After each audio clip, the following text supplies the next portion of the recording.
Bàbá kan ṣubú lulẹ̀ níwájú mi. Ó sunkún. Ó dẹ̀ ṣubú. Mo ní kí ló gbajẹ́ lẹ́kọ̀ọ́ tẹ́ fi ṣubú. Ó lórí àjẹ́. He said he saw a witch. Àjẹ́ àti alẹ́ tó bá. So what is the big deal about a witch?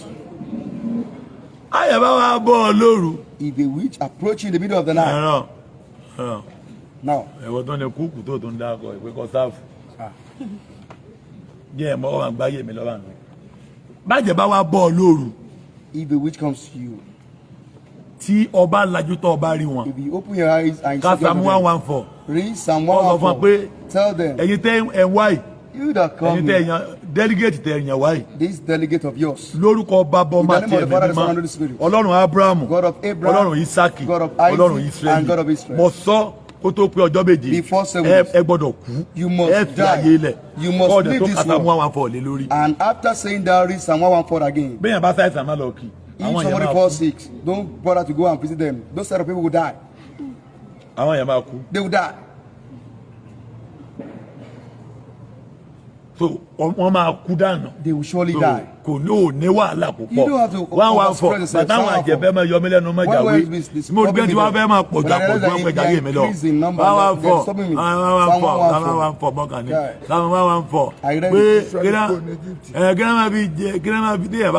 if somebody dies, what?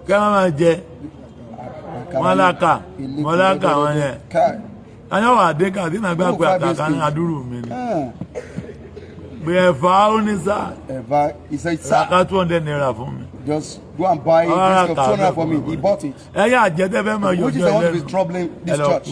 Go and die. 12 of them died. Yes, sir. Go and die. It is not that difficult. But behold, tí wọ́n bá ti parí èèyàn tó bá ti níná nú ẹni tí ọ̀jẹ̀ gan halẹ̀ mọ́ ẹni ẹjọ́ gbé sọ́ọ̀bù máa sọ fún ọ pé wò wà á dàmà ọ̀dẹ̀ máa tọ̀ ara ẹ di ọwọ́ mú ìwọ ìránṣẹ́ yìí ohun tí ń bẹ lára rẹ tí ọ̀jẹ̀ wọ́n ràn lọ́wọ́ ó jáde lára.